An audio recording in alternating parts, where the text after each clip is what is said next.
ছাত্রছাত্রীরা বিদ্যা শিক্ষা অতটা করে না, যতটা অহংকার শিক্ষা করে। আমাদের ঢাকা বিশ্ববিদ্যালয়ে আমি পড়ি, এটা একটা বিরাট অহংকারের বিষয়। কারণ এখানে সবাই ভর্তি হতে পারে না। বিশ্ববিদ্যালয় কি আসলে আমরা সকলে একমত হব এমন কোন কথা আমি বলবো না, আপনারা যার যার মত দিবেন। আমার মতে বিশ্ববিদ্যালয় হচ্ছে তার শিক্ষক মন্ডলী। কোন ধরনের শিক্ষক আছেন তার উপরে বিশ্ববিদ্যালয়ের নাম সুনাম নির্ভর করে, এবং প্রাচীন কাল থেকে, আজকে থেকে নয়। যখন বিশ্ববিদ্যালয় শুরু হয়েছে মরক্কোর ফ্যাস শহরে অথবা কায়রোতে অথবা পরে ইউরোপের নানা শহরে, সব জায়গাতে দেখা গেছে শিক্ষক মন্ডলীর আকর্ষণে নানা দেশ থেকে ছাত্রছাত্রীরা ছুটে আসতেন। কোন বিশ্ববিদ্যালয়কে বিশ্ববিদ্যালয় কেন বলা হয় তার একটা বড় কারণ, পৃথিবীর সব দেশ থেকে ছাত্রছাত্রীরা শিক্ষকদের আকর্ষণে ছুটে আসতেন। ওই জন্যই বিশ্ববিদ্যালয় নামের উৎপত্তি। সব বিদ্যালয়কে আমরা বিশ্ববিদ্যালয় বলি না, যেখানে বিদেশি ছাত্ররাও আসেন। সেই দিক থেকে আপনারা বুঝতে পারেন আমাদের দেশেও কিছু কিছু বিদেশি ছাত্র আসতেন, বিশেষ করে মেডিকেল কলেজে। এই হচ্ছে প্রথম প্রশ্ন। দ্বিতীয় প্রশ্ন হচ্ছে বিশ্ববিদ্যালয় কি? আমরা আধুনিক যুগে বলি শিক্ষা প্রতিষ্ঠানগুলো 3 স্তরে বিভক্ত: প্রাথমিক, মাধ্যমিক এবং তৃতীয়, ইংরেজিতে বলে টারশিয়ারি। বিশ্ববিদ্যালয় বলতে আমরা যা বুঝি এটা তৃতীয় পর্যায়ের শিক্ষার অন্তর্গত। সেখানেও আবার দুটো ভাগ আছে। এই যে অধ্যাপক মোহাম্মদ আজম বারবার বলেন আন্ডারগ্রেড, আমি ধরে নিচ্ছি উনি আন্ডার গ্রাজুয়েট বলছেন, আমেরিকানরা এভাবে বলে। তারপরে আছে গ্রাজুয়েট। এই গ্রাজুয়েটের মধ্যে MA PhD এগুলিও আছে। তা আমাদের বিশ্ববিদ্যালয়ে এই যে ডিগ্রিটা দেওয়া হয়, বাকালরিয়েট, BA ডিগ্রি, BSc ডিগ্রি, বিভিন্ন নামের আগে LLB এর মধ্যে B ডিগ্রি, এই হচ্ছে এটা আন্ডার গ্রাজুয়েট ডিগ্রি। এটা হচ্ছে বিশ্ববিদ্যালয়ের সারা পৃথিবীতে প্রথম ডিগ্রি। আমরা আগে 3 বছরে দিতাম, কেউ 2 বছরে দিত BA পাস বলে।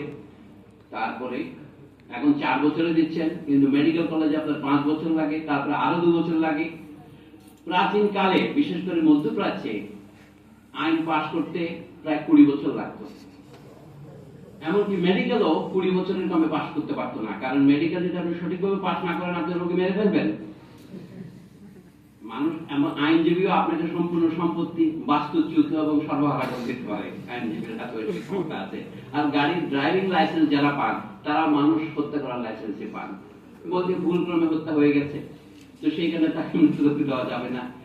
শিক্ষক হওয়ার মানে হলো, শিক্ষকদের উপাধি অনেক রকমের আছে। দেখেন, সাধারণত সর্বোচ্চ শিক্ষকদের ডক্টর বলা হয়, মানে সেইটা ওখান থেকে আসছে। আগে বলছে ডক্টর অফ ডিভিনিটি, ধর্মতত্ত্বের। এখন আমাদের বিশ্ববিদ্যালয় থেকে একটা বিষয়কে আমরা সার্থকভাবে নির্বাচন দিতে পেরেছি, সেটা হচ্ছে ধর্মতত্ত্ব। মানে এটা থাকলেও কোথাও গোপনে আছে, তুলনামূলক ধর্মতত্ত্ব এগুলি পরে হয়েছে। আসলে ধর্মতত্ত্ব কিছুই নাই এখন। এবং ধর্মতত্ত্ব নাই বলে দর্শন নিয়ে অধ্যাপক আগুন যত বিজ্ঞাপন দিন না কেন, দর্শন আসলে নাই। নানা ধরনের নানা দর্শন আছে, আমাদের গরুর দর্শন আছে, মানে বিষয় হিসেবে দর্শন বিশ্ববিদ্যালয়ের কেন্দ্রে নাই, প্রান্তে চলে গিয়েছে। আগে ধর্মতত্ত্ব, দর্শন, আইন, তারপরে কি চিকিৎসা, এগুলো ছিল বিশ্ববিদ্যালয়ের সূত্রপাতের সময়। আপনি ইউরোপেও দেখেন। আমি আপনাদের বলবো যে লম্বা বিশ্ববিদ্যালয়ের ইতিহাস না বলে বিশ্ববিদ্যালয় একটা রাজনৈতিক প্রজেক্ট। এখানে বড় বড় বিদ্যালয় হিসেবে আমরা ঢাকা বিশ্ববিদ্যালয়ে যারা পড়ি তারা কেন অহংকার করি? আমরা যে BA ডিগ্রি পাস করি বা এই সমপর্যায়ে ডিগ্রি পাস করি, ব্র্যাকেটের মধ্যে অনার্স লিখি, আমাদের মতোই গ্রামের কলেজগুলিতে একই ডিগ্রি দেওয়া হয়। আমরা তাকে নানা রকম বিশ্ববিদ্যালয়ে ভাগ করেছি, জাতীয় বিশ্ববিদ্যালয় বলে একটা করেছি, তা থেকে আবার 7টি কলেজকে ছিনিয়ে এনে ঢাকা বিশ্ববিদ্যালয়ের হাতে দিয়েছি। আমাদের মেডিকেল কলেজ ঢাকা বিশ্ববিদ্যালয়ের অধীনে ছিল, আমি এগুলো পুরোপুরি জানি না, আমি ভুল করবো, এটা হয়তো আরেকটা মেডিকেল বিশ্ববিদ্যালয়ে তার হাতে দিয়ে দেওয়া হবে। এই যে প্রশাসনিক বিন্যাস, এইটা ছাড়াও কিন্তু বিশ্ববিদ্যালয় চলে না। আমি বললাম বিশ্ববিদ্যালয় তাহলে 3টা জিনিস: তার শিক্ষক মন্ডলী, শিক্ষক মন্ডলী কোথায় মরুভূমিতে বক্তৃতা করবে না, তার তো ছাত্র মন্ডলী দরকার, সে সারা পৃথিবী থেকে আসে। শিক্ষকেরাও সারা পৃথিবী থেকে আসতে পারেন। আজমের ইঙ্গিত কিন্তু সেদিকেই, যে অনলাইনে হলেও বিদেশে আমেরিকান শিক্ষক থাকবে আমাদের, ঠিক আছে, রাজি আছি স্যার। আমরা নিজেরা আমেরিকানদের কাছে যাওয়ার চাইতে আমেরিকানদের যদি আমরা আনতে পারি, আমেরিকানরা না হলে তো আমাদের বাংলাদেশ এগ্রিকালচার ইউনিভার্সিটি হতো না, আমেরিকানরা না হলে তো আমাদের বুয়েট হতো না, টেক্সাস আইবিএতে তো আমি পড়াইতাম এক সময়, সেটাই হতো না। আমেরিকানরা না হলে আমাদের গার্হস্থ্য অর্থনীতি কলেজ হতো না। কিন্তু তার আগেও আমাদের ব্রিটিশ ইউনিভার্সিটি করেছে। আমি তিনটা হিসাব দিচ্ছি। এই জন্য বিশ্ববিদ্যালয় বলতে একটা প্রশাসন লাগে, তাহলে শিক্ষক, ছাত্র এবং প্রশাসন। প্রশাসন মানে সেখানে আবার অফিসার এবং চতুর্থ শ্রেণীর কর্মচারী এসব আছে। এগুলি আপনাদের সবই জানা কথা, নতুন কথা না। ঢাকা বিশ্ববিদ্যালয় কি করে হয়েছিল এটা আপনি জানেন। আমি এখানে বলবো বিশ্ববিদ্যালয় শিক্ষা প্রতিষ্ঠান আমরা বলি, কিন্তু শিক্ষা কি জিনিস? শিক্ষা একটা রাজনীতি। শিক্ষা মানে মগজ ধোলাই করা, ব্রেন ওয়াশিং যাকে বলে। আপনার ব্রেনকে এত ধীরে ধীরে ধোলাই করা হয়, আপনি একটা ফরম্যাটিং এর মধ্যে পড়েন, আপনি ওইটাকে শিক্ষা মনে করেন। আমি এই কথা বলে আপনি মনে করেন যে শিক্ষা জিনিসটা আমি খারাপ বলছি না, এটা খারাপ না ভালো না, এটা কি সাদা এবং কালো এই ভাষায় বলছি। এটা হলো সাদা কালো একটা ছবি। আমাদের ঢাকা বিশ্ববিদ্যালয় তৈরি হয়েছিল রাজনৈতিক প্রেক্ষাপটে। তুহিন খানটা তুলেছিলেন, আপনাদের অধৈর্য থেকে বেচারা এটা বলে নাই বেশি। আমি একটু আপনাদের ধৈর্যচ্যুতি করাই। বিশ্ববিদ্যালয় কি করে শুরু হয়েছিল? এই বিশ্ববিদ্যালয়ের চতুর্থ উপাচার্য ছিলেন রমেশ চন্দ্র মজুমদার, যার ফলে আমরা এই বস্তিতে, আমি বলে রমেশ চন্দ্র মজুমদারের একটা বই আছে জীবনের স্মৃতি দ্বীপে। এখন এত রবীন্দ্রনাথ ঠাকুর ঢাকা বিশ্ববিদ্যালয়ের প্রতিষ্ঠার বিরোধিতা করেছিলেন কি করেন নাই, এই বিষয়ে মীমাংসা করার জন্য রমেশচন্দ্র মজুমদারই যথেষ্ট আমি মনে করি। কারণ 1926 সনে রবীন্দ্রনাথ যখন ঢাকা বিশ্ববিদ্যালয়ে ভ্রমণ করতে এসেছিলেন, তখন তিনি রমেশচন্দ্র মজুমদারের বাড়িতে ছিলেন। ওই বেইলি রোডে যেখানে মন্ত্রীরা থাকে সেই ধরনের বাড়ি, উনি থাকতেন বর্তমান হাউসে, এই ধরনের বাড়িতে। তো ওনার গল্প থেকে বোঝা ঢাকা বিশ্ববিদ্যালয়টা কিভাবে তৈরি হয়েছিল। আমার বক্তব্য হচ্ছে আপনাদের বিষয় কেমন বিশ্ববিদ্যালয় চাই, তারপর ভিতরে দেখছেন কেমন ঢাকা বিশ্ববিদ্যালয় চাই। আমি যদি সুযোগ থাকতো, পবিত্রতা আপনাদের অনেক আছে, আমি বলতাম আমাদের একটা খোলা ঢাকা বিশ্ববিদ্যালয় চাই। এই বিশ্ববিদ্যালয় প্রায় বন্ধ হয়, এটা যেন চিরকাল খোলা থাকে। রমেশ বাবুর স্মৃতি কথা দেখেন, এই হল যার নামে দেওয়া হয়েছে, ইনি চতুর্থ ভাইস চ্যান্সেলর ছিলেন। তিনি শুরু থেকে ঢাকা বিশ্ববিদ্যালয়ের ইতিহাস বিভাগের অধ্যাপক এবং ঘটনা চক্রে প্রধান অধ্যাপক বা অধ্যক্ষ, তখন অধ্যক্ষ বলতো, হেড ছিলেন। তিনি বলছেন কলকাতা বিশ্ববিদ্যালয়ের অধ্যাপনা প্রায় 7 বছর পূর্ণ হবে এমন সময় ঢাকায় একটি বিশ্ববিদ্যালয় প্রতিষ্ঠার ব্যবস্থা হলো। এটা তার স্মৃতি কথা। আমার যে এডিশন আছে ওতে 42 পৃষ্ঠায়, কলকাতা থেকে 1978 বেরিয়েছে। সম্প্রতি ঢাকায় এটা পুনর্মুদ্রণ হয়েছে, কাজে আপনারা অনলাইনে না গিয়েও কিনতে পারবেন এটা। 1911 সালের ডিসেম্বর মাসে বঙ্গভঙ্গ রহিত হয় বটে, কিন্তু পূর্ব বাংলার বিক্ষুব্ধ মুসলমানদের মধ্যে একটি আন্দোলন চলতে থাকে। এই শব্দটা যদি রমেশচন্দ্র মজুমদার না লিখে আমি বলতাম, আমাকে সাম্প্রদায়িক বলা হতো। এখানে হিন্দু মুসলমান আলাদা দরকারটা কি? উনি তো এনেছেন। এই আন্দোলন বন্ধ করার উদ্দেশ্যে ইংরেজ সরকার এই বলে তাদের আশ্বাস দিলেন যে পূর্ববঙ্গের ঢাকা শহরে একটি বিশ্ববিদ্যালয় স্থাপন করা হবে। আমি বলছি কেমন বিশ্ববিদ্যালয় চাই বলতে গেলে বিশ্ববিদ্যালয় কেমন আছে জানতে হবে, যদি সম্ভব হয় কেমন ছিল সেটাও জানতে হবে। মাত্র 100 বছরের ব্যাপার। তো সেইভাবে বিশ্ববিদ্যালয় ছিল তখন ক্লাস এসে বললেন 40 জন হবে, বাংলাদেশ গরিব দেশ। অধ্যাপক সাহেব ক্ষমা করবেন, আপনি কারণ মহাপরিচালক বলছি না, আপনি আমাদের মাননীয় অধ্যাপক। 40 জনের ক্লাস এগুলো পড়াশোনা হয় না, ক্লাসের সংখ্যা 10 জনের বেশি হতে পারবে না। এটা ছিল ঢাকা বিশ্ববিদ্যালয়। ঢাকা বিশ্ববিদ্যালয় টিউটোরিয়াল ছাড়া কোনো লেখাপড়া হয় না। বিশ্ববিদ্যালয়ের শিক্ষক ছাত্রের যদি কোনো সম্পর্ক না হয় তাহলে সেটা বিশ্ববিদ্যালয় হবে না। এখন আমরা যেটা করছি, এটা গণফোরামে বক্তৃতা দেওয়া যায়, এটা অনলাইন বক্তৃতা দেওয়া যায়। অনলাইন ক্লাস কোনো ক্লাস কিনা সে তর্ক তোলা যায় আমাদের। এইটা নিউ লিবারালিজমের টেকনোলজিক্যাল রেভলিউশন, যার কারণে আপনি তার মধ্যে পলিটিক্যাল একটা এলিমেন্ট দিচ্ছেন। আমি সেটা বলছি একটু পরে। মুসলমানেরা এতে খুবই খুশি হলেন বটে, কিন্তু হিন্দুদের মনে অসন্তোষ দেখা দেয়। এই কে হিন্দু কে মুসলমান নাম বলছেন আমি, রমেশচন্দ্র মজুমদার বলছেন, যার সুনাম আছে অত্যন্ত বেশি পক্ষপাত দুষ্ট ইতিহাসবিদ আকারে। আচ্ছা, তিনি বলছেন তারা এর বিরুদ্ধে আন্দোলন শুরু করলেন। তারা মানে হিন্দুরা শুরু করলেন। হিন্দু মানে এখানে উনি যেটা মিথ্যা বলেছেন সেটা হচ্ছে কোন হিন্দু, বর্ণ হিন্দুরা শুরু করলেন। কিন্তু কান টানলে মাথা আসে যে গরিব দলিত হিন্দু, আজকের হরিজন, তারা ওদের পিছু নিলেন। এই হচ্ছে ইতিহাসের বিপদ। এটা হচ্ছে কখন খেলাফত অসহযোগ আন্দোলন পুরোদমে চলেছে দেশে। 1900 আপনারা জানেন 18 থেকে 20 এটা ছিল সারা পৃথিবীতে বিপ্লবের যুগ। রুশ বিপ্লব হয়েছে, ইতালিতে রুশ বিপ্লব বিরোধী ফ্যাসিবাদী বিপ্লব হয়েছে। সেই সময় ভারতবর্ষে রবীন্দ্রনাথের বিশ্ববিদ্যালয় শান্তিনিকেতন শুরু হয়েছে, যার মার্কার মধ্যে এখনো আছে স্বস্তিকা চিহ্ন, যেটা নাৎসিদের চিহ্ন। এবং ঢাকা বিশ্ববিদ্যালয় তখনই প্রতিষ্ঠিত হয়েছে। আপনি সেই ঘটনাটা বাদ দেবেন না। 1921 সন সে সাংঘাতিক বিপ্লবের সময় রুশ বিপ্লবের বিরুদ্ধে সারা পৃথিবীতে খ্রিস্টান জিহাদ শুরু হয়েছে, লাভ জিহাদ নয়, এটা হচ্ছে অন্য জিহাদ। দেখতে হবে সাধারণত যারা রাজনৈতিক আন্দোলন থেকে দূরে থাকতেন তারাও এবার এই প্রতিবাদ আন্দোলনে যোগ দিলেন ঢাকা বিশ্ববিদ্যালয় প্রতিষ্ঠার বিরুদ্ধে। এখানে কোথাও রবীন্দ্রনাথ যোগ দিয়েছেন উনি বলেন নাই, রবীন্দ্রনাথ তার বাড়িতে ছিলেন 6 বছর পরে। অনেকে যুক্তি সহকারে বলে, আমার বন্ধু সৌমিত্র শেখর বলতেন রবীন্দ্রনাথ যে ঢাকা বিশ্ববিদ্যালয়ের বিরুদ্ধে একটি প্রমাণ কেউ দিতে পারবেন? কথাটা সঠিক, কোনো প্রমাণ নাই, কিন্তু ঢাকা বিশ্ববিদ্যালয়ের পক্ষে উনি কিছু বলেছিলেন। রবীন্দ্রনাথের শুধু ছোট চিরকুট পর্যন্ত রক্ষা পেয়েছে, কোথাও কিন্তু এমন প্রমাণ নেই যে তার যে বন্ধুরা ঢাকা বিশ্ববিদ্যালয়ের বিরোধিতা করছেন তাদের বিরোধিতা করে রবীন্দ্রনাথ কোথাও কোথাও বিবৃতি দিয়েছেন বা চিঠি লিখেছেন, আমি পাইনি। দেখা যায় কারা এদের মধ্যে বিশেষ উল্লেখযোগ্য হলেন রাস বিহারী ঘোষ এবং গুরুদাস বন্দ্যোপাধ্যায়। আপনারা অনেকে এদের চেনেন। রাস বিহারী ঘোষ ছিলেন তৎকালীন শ্রেষ্ঠ আইনজীবী কলকাতা, আর গুরুদাস বন্দ্যোপাধ্যায় ছিলেন কলকাতা বিশ্ববিদ্যালয়ের আদিবাসী চ্যান্সেলরদের একজন, মানে আশুতোষের আগে। এবং রবীন্দ্রনাথের গুরু ছিলেন এই গুরুদাস বন্দ্যোপাধ্যায়। রবীন্দ্রনাথের বিখ্যাত প্রবন্ধ শিক্ষার হেরফের 1893 লেখা, এইটা সভাপতিত্ব করেছিলেন এই গুরুদাস বন্দ্যোপাধ্যায়। তাদের প্রধান যুক্তি হলো এই যে প্রশাসন ক্ষেত্রে বঙ্গভঙ্গ রহিত হয়েছে বটে, কিন্তু তার বদলে এখন সাংস্কৃতিক বিভাজন করা হচ্ছে, বিভাগ করা হচ্ছে, ফলে এতে আরো গুরুতর বিপদের সম্ভাবনা রয়েছে। ক্রমে এই আন্দোলন তীব্র আকার ধারণ করলে বড়লাট লর্ড হার্ডিঞ্জ 1912-13 সালের দিকের কথা এটা, লর্ড হার্ডিঞ্জ হিন্দুদের এই বলে আশ্বাস দিলেন যে তাদের এমন আশঙ্কার কোনো কারণ নেই, কারণ ঢাকায় যে বিশ্ববিদ্যালয় হবে তার ক্ষমতা এবং অধিকার ঢাকা শহরের 10 মাইল পরিধির মধ্যেই সীমাবদ্ধ থাকবে। এই হচ্ছে সেই হার্ডিঞ্জ যার নামে পদ্মার পর হার্ডিঞ্জ ব্রিজ হয়েছে। 1915 সালে যে বিজ্ঞাপন দেওয়া হতো, হিন্দু এবং মুসলমান সন্ত্রাসবাদীরা সাবধান, ইংরেজ যদি এই সরকার এখান থেকে চলে যায় কে হার্ডিঞ্জ ব্রিজ করবে, এটা বিজ্ঞাপন ছিল তখন। তো এখন বলুন, এই সংকীর্ণ পরিধির বাইরে সমগ্র পূর্ব বাংলা পূর্বের মতোই কলকাতা বিশ্ববিদ্যালয়ের অধীনে থাকবে।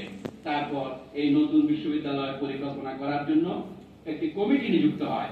এই সময় থেকে ভারত সরকার এই বিশ্ববিদ্যালয়ের জন্য প্রতি বছর 5 লক্ষ বা তারও কিছু বেশি টাকা আলাদা করে রেখে দিতেন। এই গল্পের পরের অংশ হচ্ছে মহাযুদ্ধ। প্রথম মহাযুদ্ধ ইউরোপে, যেটাকে তখন শুধু দি গ্রেট ওয়ার বলা হতো। প্রথম নাম তো দেয় না, গান্ধীকে তো হওয়ার আগে প্রথম হবে কিভাবে? 1918-19 সালের দিকে বিশ্ববিদ্যালয় প্রতিষ্ঠার উদ্যোগ নেওয়া হলো। 20 সালের দিকে বাংলাদেশে তখন নির্বাচন হয়েছে। 19 সনের ভারত শাসন আইন অনুসারে বাংলা সরকারের শিক্ষামন্ত্রী হয়েছেন প্রভাস মিত্র নামে এক ভদ্রলোক। তো তখন কথা হলো বিশ্ববিদ্যালয়ের জন্য ঘর বাড়ি কোথায় পাওয়া যাবে। প্রদেশ করার পরে যে সেক্রেটারিয়েট হয়েছিল, যেমন কার্জন হল, এগুলো বিশ্ববিদ্যালয়কে দেওয়া হবে।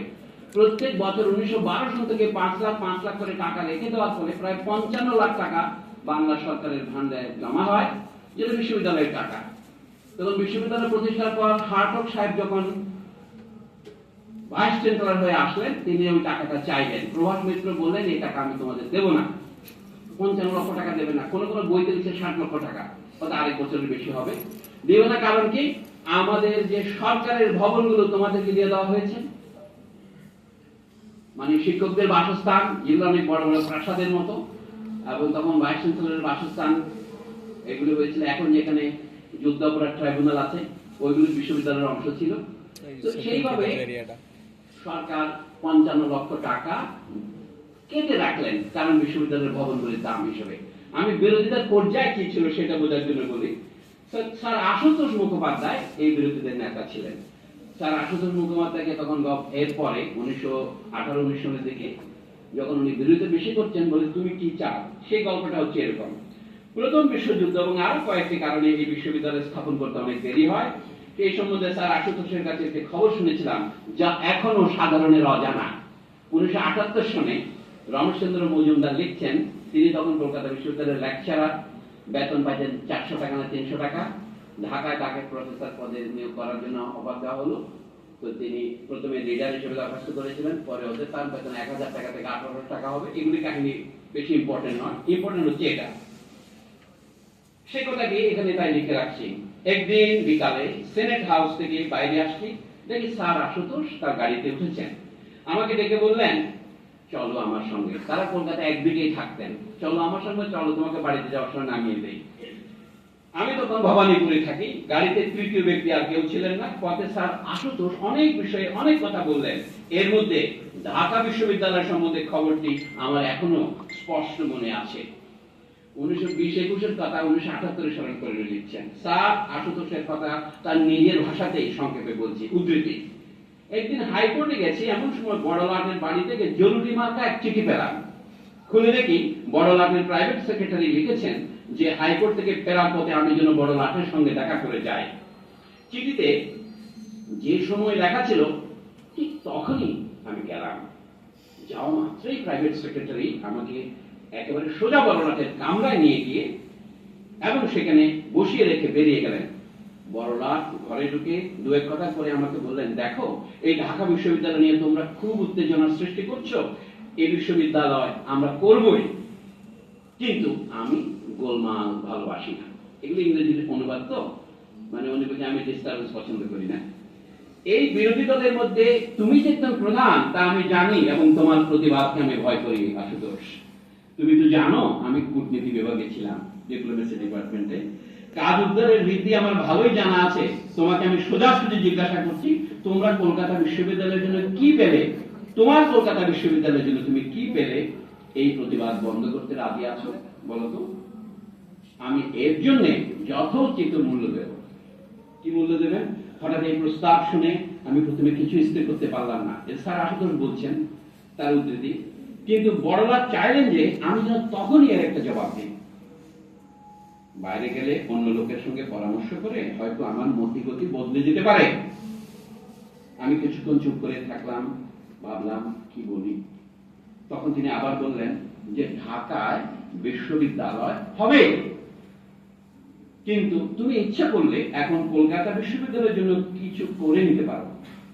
তখন আমি বললাম, আচ্ছা আমি ঢাকা বিশ্ববিদ্যালয়ের বিরুদ্ধে প্রতিবাদ করব না যদি ভারত সরকার কলকাতা বিশ্ববিদ্যালয়ের 4টি অধ্যাপক পদ সৃষ্টি করেন। বড়লাট তখনই এতে রাজি হলেন, বললেন তাই হবে।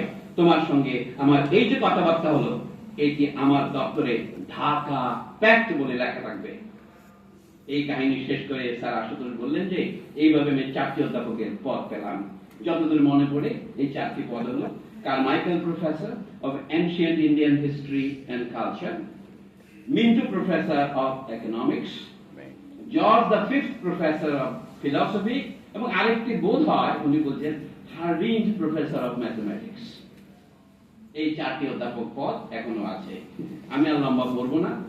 এরপরে দেখা যায় তখন কলকাতা বিশ্ববিদ্যালয়ের কে সেনেট যাকে বলতো, ঢাকায় সেটাকে বলতো কোর্ট, বিশ্ববিদ্যালয়ের কোর্ট। সেখানে যারা নির্বাচিত হতেন ঢাকা শহরের যারা প্রবীণ নেতা, আনন্দ চন্দ্র রায় বলে এক আইনজীবী ছিলেন, এরকম আর বহুজন আছে, তাদের নাম লিখেছেন। প্রায় 250 লোক প্রতিবাদ করেছেন ঢাকা বিশ্ববিদ্যালয় প্রতিষ্ঠা করা যাবে না। এবং তার বিশ্ববিদ্যালয় প্রতিষ্ঠা করার পর তারা আবার বিশ্ববিদ্যালয়ের সেনেট কোর্টের মেম্বার হলেন। 1947 পর্যন্ত প্রত্যেক বছর বক্তৃতা তারা বলতেন এই বিশ্ববিদ্যালয় বন্ধ করে দেওয়া উচিত।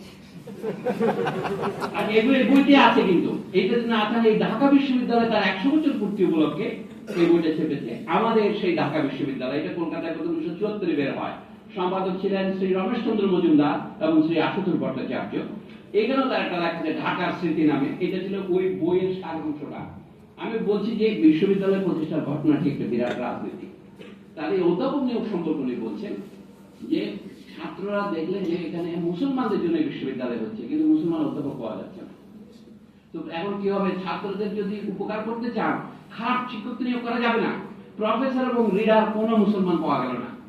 3 জন লেকচারার পাওয়া গিয়েছিল শেষ পর্যন্ত, মানে 1940-এর আগে। অধ্যাপক আব্দুল রাজ্জাক ছিলেন তানজাদের 3 নম্বর। আবার কাজী মোতাহার হোসেন একজন ছিলেন, আরেকজন ছিলেন। প্রথম রিডার পাওয়া গেল শহীদুল্লাহ সাহেব, আরেকজন পাওয়া গেল এ.এফ. রহমান। রিডার হিসেবে উনি আসলেন, যিনি যার নামে রহমান বলা আছেন। এই কাহিনীগুলো আপনারা সকলেই জানেন এবং আমাদের জানাটা স্বাভাবিক। কিন্তু আজকে বলছি এই কারণে, বিশ্ববিদ্যালয়ে তখন ছাত্র প্রথমবার ভর্তি হয়েছিল 700-800। 1947 পর্যন্ত বিশ্ববিদ্যালয়ের ছাত্র সংখ্যা সর্বোচ্চ ছিল 1000। ছোট বিশ্ববিদ্যালয় ছিল, কিন্তু এই বিশ্ববিদ্যালয় 1952 সনের পরে ছাত্র বাড়তে থাকলো। অনেক অধ্যাপক একযোগে ঢাকা বিশ্ববিদ্যালয় ত্যাগ করলেন। ফলে বিশ্ববিদ্যালয়ের শিক্ষক শূন্যতা দেখা দিল। কলকাতার কিছু অধ্যাপক আসলেন বটে 1950-এ, যেমন আবু মোহাম্মদ হবিবুল্লাহ কলকাতা বিশ্ববিদ্যালয় থেকে আসলেন, এরকম একটা দোলাচল হলো, কিন্তু তাতে বিশ্ববিদ্যালয়ের মান অনেকে বলছেন পড়ে গেল, কেউ চলে যাননি। তো এই অবস্থায় 1952 সনের যে ভাষা আন্দোলন আপনারা করলেন, এটা বিশ্ববিদ্যালয়ের ছাত্ররাই করেছে। এখন যেটা মেডিকেল কলেজ, ওখানে বিশ্ববিদ্যালয়ের কলা ভবন ছিল তখন এরপরে তো বলতেই পারতাম যে এখন থেকে আর ছাত্র রাজনীতি করা যাবে না, বাংলা ভাষা তো হয়ে গেছে। কিন্তু দেখেন এখন আমরা যে সত্যি বিশ্ববিদ্যালয় করতে চাই, এখন তো বিশ্ববিদ্যালয় বড় হয়েছে, অর্থাৎ ক্লাস 10 জন করা যাবে না, তাদের 10 জনের অসুবিধাটা কি? মাস্টার বেশি লাগবে, এই তো। এই আন্ডার গ্রাজুয়েটদের পড়াবার জন্য অত বেশি পিএইচডি ওয়ালা মাস্টার লাগে না। আন্ডার গ্রাজুয়েটরাই পড়াতে পারে। আন্ডার গ্রাজুয়েটদের মধ্যে যারা ফার্স্ট ক্লাস ফার্স্ট হয় তাদেরকে দেওয়া যেতে পারে। আগে একটা পদ ছিল অ্যাসিস্ট্যান্ট লেকচারার, আব্দুল রাজ্জাক নিযুক্ত হয়েছিল 1936 সনে অ্যাসিস্ট্যান্ট লেকচারার হিসেবে, এবং উনি অনেক বছর লেকচারার ছিলেন। 1945 সন পর্যন্ত উনি বিরোধী জবাববন্দির লেকচারারই ছিলেন। তারপরে সারা জীবন বোধহয় অ্যাসিস্ট্যান্ট প্রফেসরের উপরে ওঠেন নাই, আমি পুরোপুরি জানি না। তখন অনুন্নতি এইরকমই ছিল যে অধ্যাপক নিয়োগ করার জন্য লোক পাওয়া যেত না। তবু তারা মধ্যে একটা আপোষ তারা করে নাই। মুসলমান যারা সিনেট মেম্বার ছিলেন ওখানে, তারা কখনোই দাবি করে নাই যে যোগ্যতা কম হলে তাকে রিডার অথবা প্রফেসর নিয়োগ করতে হবে কারণ তিনি মুসলমান। এটা কেন রমেশচন্দ্র মজুমদার সাক্ষী দিয়েছে, বলে মুসলমানদের একটা গুণ প্রশংসা করতে হবে, তারা শুধু লেকচারার নিয়োগ করা হোক তাদের কমিউনিটি থেকে। কেন? তারা একটা মধ্যবিত্ত শ্রেণী চান। কারণ ইউনিভার্সিটির মাস্টাররা হলেন মধ্যবিত্ত শ্রেণীর একটা স্তম্ভ, একটা পিলার, উকিলের একটা পিলার। তার মানে পূর্ব বাংলার 100 বছর আগেও যে দশা ছিল, পূর্ব বাংলার সরকার নিরক্ষরতার হার ছিল কত জানেন? 94। মানে সাক্ষরতার হার ছিল 6 1947 সনে। এই পরিপ্রেক্ষিতে আমাদের এখানে সমাজে, এখানে আমি ডিগ্রি নিতে আসি বিশ্ববিদ্যালয় করার জন্য নয়, বিসিএস পরীক্ষা দেওয়ার জন্য। এটা কোনো দোষের কিছু নয়, কিন্তু বিশ্ববিদ্যালয়ের তো একটা আনুষঙ্গিক প্রয়োজন আছে যে এরপরে এখানে গবেষণাও হবে। আসল কথা হলো বিশ্ববিদ্যালয়ের ছাত্ররা যদি খেতে না পায় তাহলে তারা পড়তে পারবে না। তারা যদি পড়তে না পায়, সেটা আমাদের বিশ্ববিদ্যালয়ে যারা আছে তাদেরকে তো মানুষ হিসেবে দেখতে হবে। এই জন্য আমি 3টা স্তরে ভাগ করি। আমরা যে রাজনীতির কথা বলছি, শিক্ষক রাজনীতি, শিক্ষক নিয়োগটা যদি আপনি মেধার ভিত্তিতে করতে পারেন। 1947 সনের আগে ঢাকা বিশ্ববিদ্যালয়ে মুসলমান শিক্ষকের সংখ্যা এত মুষ্টিমেয় ছিল যে প্রফেসরই পাওয়া যায়নি। 40-এর পরে পাওয়া গেছে, সৈয়দ মুয়াজ্জম হোসেন তেজরা ভাইস চ্যান্সেলর হয়েছে। তো সেইটা থেকে যদি আমরা শিক্ষা নিই, যোগ্য শিক্ষক দরকার হলে আমি পৃথিবীর দূরে নিয়ে আসবো। কিন্তু এইটা বিশ্ববিদ্যালয় করা হচ্ছে এখানকার ছাত্রদের জন্য। আমি একটা বিষয়ে আপনাদের দৃষ্টি আকর্ষণ করতে চাই। বিশ্ববিদ্যালয়ের ভর্তি পরীক্ষা নিয়ে যে আনন্দটা আপনারা করেন, এটা ভাববার বিষয় আছে। ঢাকা বিশ্ববিদ্যালয়ে কে ঢুকতে পারবে পারবে না, আপনি মেধা ভিত্তিতে ঠিক করেন। এই মেধাগুলো কিভাবে হয়? আপনার যে 2টা পরীক্ষা পাশ করে আছেন, মাধ্যমিক, উচ্চ মাধ্যমিক এবং তার সমমানের পত্রিকা, সেটা মাদ্রাসাতে হতে পারে, বিদেশে এ লেভেল ও লেভেল হতে পারে। তারপরে আপনারা এই যে বিশ্ববিদ্যালয়ে পরীক্ষা নেন। আমি ঢাকা বিশ্ববিদ্যালয়ের কয়েক অধ্যাপকের সাথে আলাপ করেছিলাম এক সময়, তাহলে না আমাদের বিশ্ববিদ্যালয়ের মান খারাপ হয়ে যাবে যদি আমরা উচ্চ পদ্ধতিতে যাই। তো আপনার সে যে ম্যাট্রিক পাস করেছে দেশের 10টি বোর্ডের একটি থেকে, তাতে মান খারাপ হয়ে যায় না? আপনি কি বলতে পারবেন শুধু ঢাকা বোর্ডের ছেলে মেয়েদের ঢাকা বিশ্ববিদ্যালয়ে ভর্তি করাবো? এটা বলতে মানবেন আপনারা? আপনারা মানবেন না। ঢাকা বোর্ড কেন, দেশের 10টি শিক্ষা বোর্ডের সব ছাত্রছাত্রী এখানে ভর্তি হবে। কি চান আপনি? কাজের মধ্যে এত ডিস্টার্ব করলে কেমন করে হবে? আমি তো কাজ করছি, এটা কথা বলে। তো ঢাকা বিশ্ববিদ্যালয়ে যারা পড়তে এসছেন তারা শুধু ঢাকার ছাত্র হবেন না, সারা বাংলাদেশ থেকে হবেন। যদি আপনি মনে করেন এইটাকে যদি আপনি বিশ্ববিদ্যালয়ে পড়তে চান, বিদেশি ছাত্ররা ভর্তি হতে গেলে কি করবেন আপনি? আপনার একটা পলিসি থাকা উচিত। তাহলে বিশ্ববিদ্যালয় হবে কি করে? যদি প্রাচীনকালের বিশ্ববিদ্যালয়ের সাথে তুলনা করেন, আপনার তো অন্য দেশের লোকজনকেও বিশ্ববিদ্যালয়ে পড়তে দিতে হবে। আমরা একসময় প্যালেস্তাইনি ছেলে মেয়েদের পড়তে দিয়েছি, অল্প স্বল্প বিদেশে আফ্রিকান ছাত্ররা তো আসে। এই কথা বাদ দিলাম, দেশের কথায় আসেন। এই ভর্তি পরীক্ষা যে যাচাই করেন, তাহলে আপনার দেশে এসএসসি পরীক্ষা নেন, আপনার দেশে এসএসসি পরীক্ষা নেন, সেখানে আপনি ধরে নিচ্ছেন নকল হয়, তাহলে আপনার গোটা দেশ তো নকলের উপর প্রতিষ্ঠিত। তো বিশ্ববিদ্যালয়ে ভর্তির সময় সেখানে আপনি যে পরীক্ষা করেন, একজন ছাত্রকে 5 জায়গায় 10 জায়গায় যে পরীক্ষা দিতে হবে, বিশেষ করে ছাত্রীদের ঢাকা থেকে গিয়ে রাজশাহীতে পরীক্ষা দিচ্ছে, রাজশাহী থেকে গিয়ে সে ময়মনসিংহে পরীক্ষা দিচ্ছে, ঢাকায় দিচ্ছে। এই যে একটা অবিষ্ঠা, আপনারা বৈষম্য বিরোধী ছাত্র আন্দোলন করেন, এর যে বড় বৈষম্য কি হতে পারে? একজনকে একবার বেশি পরীক্ষা দিতে হবে কেন? আপনি যে কোনো বিশ্ববিদ্যালয়ে একটা পরীক্ষা দেন, সেইটার মান যোগ করে আপনি অন্য বিশ্ববিদ্যালয়েও তাকে ভর্তি করা যাবে কি যাবে সেটা মান করতে পারে। একটা ন্যাশনাল পরীক্ষা সিস্টেম থাকতে হয়।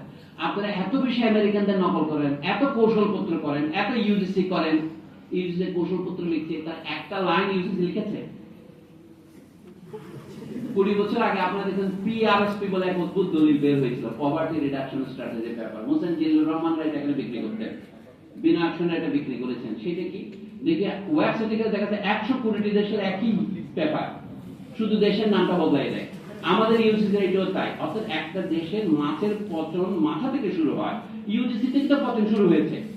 ইউজিসির একটা নোটিশে বিশ্ববিদ্যালয় বন্ধ হয়ে যায়, এটা বন্ধ করার কথা বলে আপনারা সবাই হাততালি দিলেন, কিন্তু ইউজিসি তো বন্ধ করে দেওয়া উচিত। আমরা হায়ার এডুকেশন কমিশনের পক্ষে নই, কিন্তু আমি সেটা বলছি না। উচ্চশিক্ষা কমিশন করছে ইউজিসি বন্ধ করে দিয়ে, এইগুলো হচ্ছে রাষ্ট্র কর্তৃক নিয়ন্ত্রণ করা। বিশ্ববিদ্যালয়ের খরচ আছে, ছাত্র আছে, আমরা শিক্ষক আছে, আমরা বেতন দিই। পৃথিবীর ইতিহাসে কোথাও আপনি দেখবেন না ছাত্ররা বেতন দিয়ে বিশ্ববিদ্যালয়ে পড়ে। আমরা তো বিশ্ববিদ্যালয়ের ইতিহাস বলতে ইউরোপ পর্যন্ত জানি, কারণ আমাদের দেশটি তো রস্য।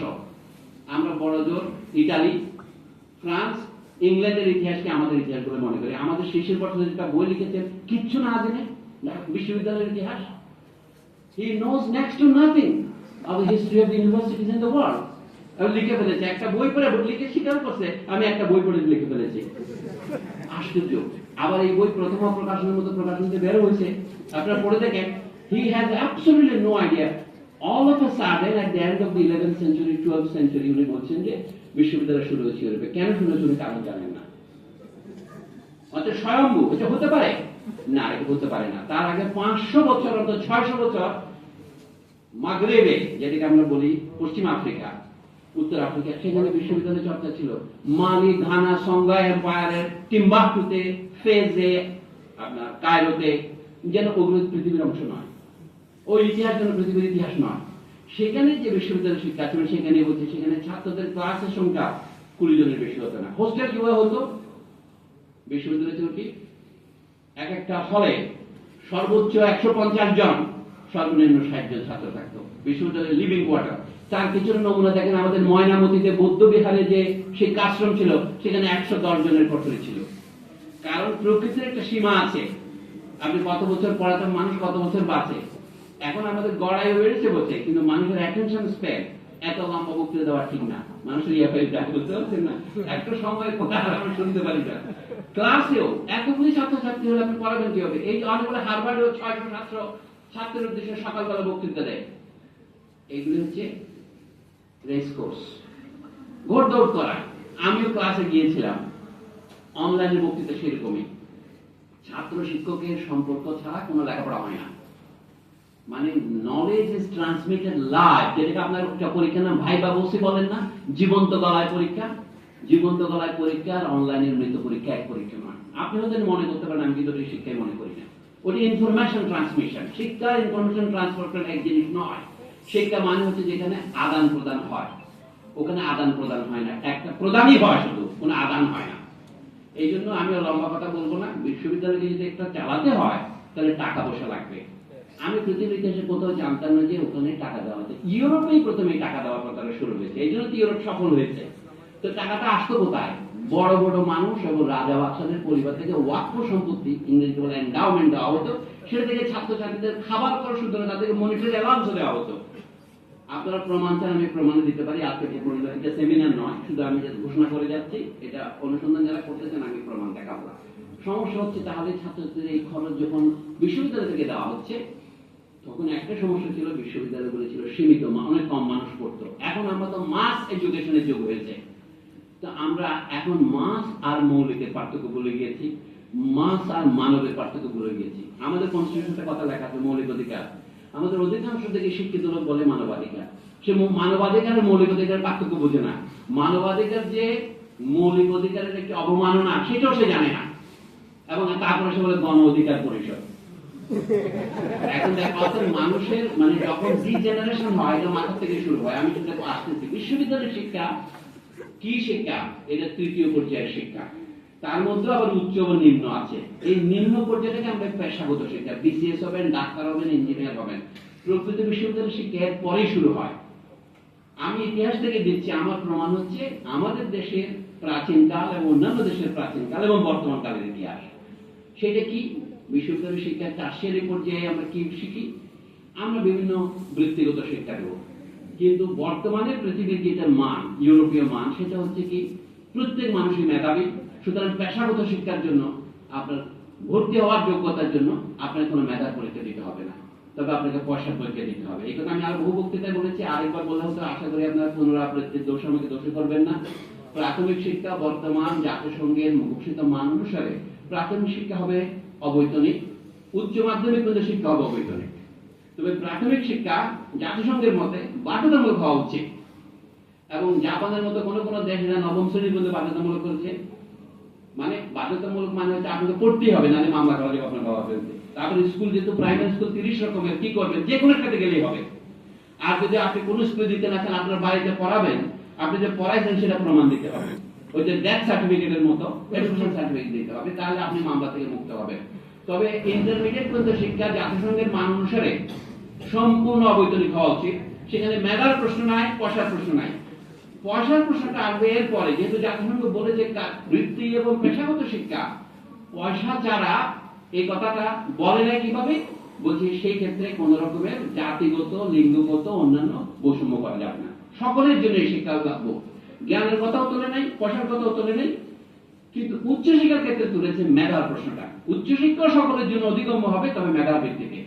তাহলে আমি তার ব্যাখ্যা করি এইভাবে, আপনি ডাক্তার, ইঞ্জিনিয়ার যেতে হবে নিজের অ্যাপটিটিউড অনুসারে, কারণ প্রত্যেক ছেলের একই বিষয় নেই। আমাদের লেখাপড়া আমাদের মজা হয় না কেন, আমাদের এখানে 500 থেকে ঢোকা যায় না কেন, ল্যাটারাল এন্ট্রি নাই কেন, থাকা দরকার। কারণ একটা বিষয় কিছুদিন পরে আপনি মনে করতে পারেন যে এটা আপনার উপযোগী হয় না, আপনি বিষয় বদলাতে পারবেন, সেই স্বাধীনতা আমাদের এখন নেই। যেন ঢুকলাম মানে আমি বন্দী হয়ে গেলাম। শিক্ষার অনেকগুলো সমস্যা আছে, বিশ্ববিদ্যালয় হচ্ছে সেই জায়গা যেটা মানুষকে বন্দী না করে মুক্ত করবে, এটা আমার ধারণা। কিন্তু আমাদের বিশ্ববিদ্যালয় বন্দী করে। আপনি এক বিষয়ে কোনো ক্রমে ভুলে ভর্তি হয়ে গেছেন, ওই 2-3 নম্বরের ব্যবধানে আপনাকে ওখানে যাওয়া হচ্ছে, সুন্দর করে বলছে একটি ইংরেজি মিশ্রিত বাংলায় দলিল শুনলাম, ওটা তার প্যাশনেট না, তার পছন্দ হয় না। এবং যে জিনিস আপনার পছন্দ হয় না, আপনারা জানেন, আপনাকে জোর করে যে বাড়িতে বিয়ে দিয়েছে, যদি আপনি স্বামী পছন্দ না করেন, আপনার জীবন ব্যর্থ হয়ে গেল। এই আমাদের লেখাপড়া হয়েছে সেরকমই। তো যাই হোক, আমার বক্তব্য হচ্ছে আমাদের বিশ্ববিদ্যালয় হচ্ছে বৃত্তিগত এবং কারিগরি শিক্ষা এবং উচ্চ শিক্ষার মিশ্রণ। এই দুটোকে আলাদা করা খুব কঠিন, তবু আমি বলবো যে আমরা মূলত কারিগরি এবং বৃত্তিগত শিক্ষা হিসেবে যখন তুলেছি, এইখানে পরোক্ষভাবে বলা হয়েছে, যেহেতু এটা অবৈতনিক বলা হয়নি, আবশ্যকও বলা হয়নি, আপনি চলে ভর্তি হবেন অথবা হবেন না, এবং পয়সা না থাকলে আপনি ভর্তি হতে পারবেন না। কিন্তু আমি মনে করতে পারি আমাদের দেশ যদি সত্যিকারের গণতান্ত্রিক দেশ হয়, তাহলে আপনার মেধার ভিত্তি যে ভর্তি করাচ্ছেন, এটা কিন্তু অন্যায় হচ্ছে। প্রত্যেক মানুষের জন্মগত মেধা আছে, এটা আপনাকে বুঝতে হবে। যে মানুষ কথা বলতে পারে, আমি দাবি করব সেই মেধাবী। তবে হ্যাঁ, তাদের মধ্যে মেধার ক্ষেত্রে বৈষম্যের কথা বলছি না, বৈচিত্র্য আছে। একজন তো কবিতাটা লিখবে ভালো, কিন্তু সে ভালো ইঞ্জিনিয়ার না হতে পারে। অনেক সিরাজুল ইসলাম চৌধুরীর একটা লেখা পড়ে চোখে পানি আসলো আমার, বেচারা অঙ্কে খারাপ ছিল, তাই ইংরেজিতে পড়েছে। উনি বলেছেন এই সেই নটরডেম কলেজের গুণকীর্তন করলেন তিনি। এবং আজকে যে আপনারা শিক্ষকদের অপমান করছেন, এটা একটু আমরা একটু ঠকিলে গেলে বললাম যে যারা আপনাদের সাথে অপব্যবহার করেছে তাদেরও করবেন। এখন যাদের সাথে আপনি রাজনৈতিক মতে মেলান না, আন্দোলনে যারা আপনাদের কাঁধে কাঁধে পড়ছিল, এখন তাদের বিরুদ্ধে ট্যাগ দেওয়া হচ্ছে, অমুক ইসলাম বিরোধী, অমুক সমকামী, এসব বলছে। এগুলোর বিরুদ্ধে যদি আপনি প্রতিবাদ না করেন, তাহলে 24-এর আন্দোলন বৃথায় যাবে।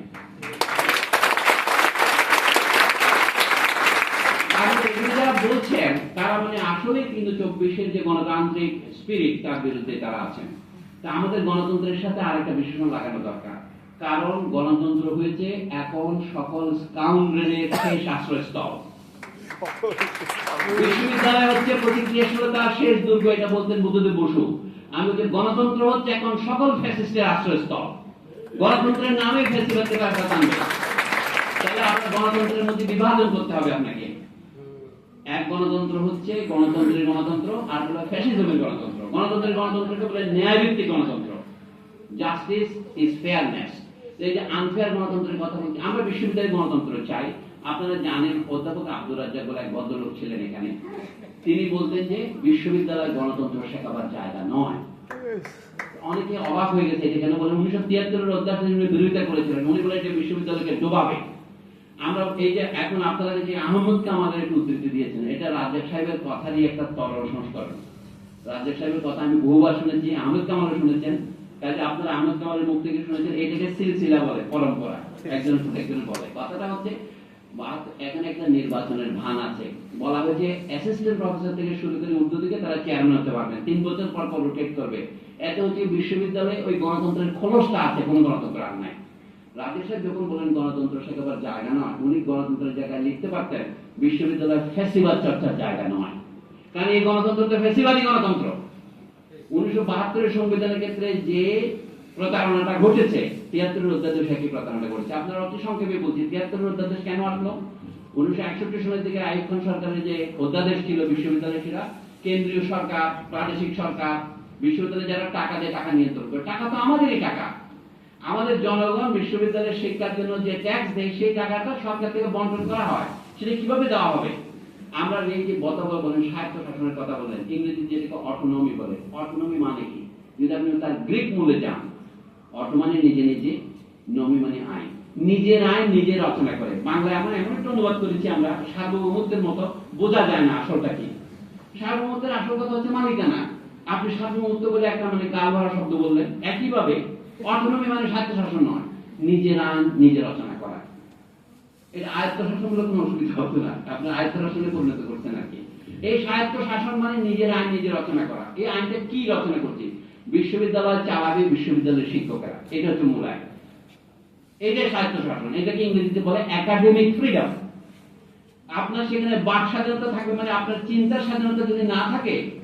এখন আমাদের সংবিধানের মধ্যে 39 ধারাতে লিখেছে কি, বাক স্বাধীনতার গ্যারান্টি দেওয়া হলো, তবে এই সাপেক্ষে প্রতিবেশী দেশের সাথে সম্পর্ক খারাপ হবে, বন্ধুত্বপূর্ণ সম্পর্ক খারাপ হবে, এটা জানলেও আপনার বাক স্বাধীনতা রুদ্ধ করতে হবে। এটা দিয়ে রাজনীতি হবে, কিন্তু বিশ্ববিদ্যালয় হবে না।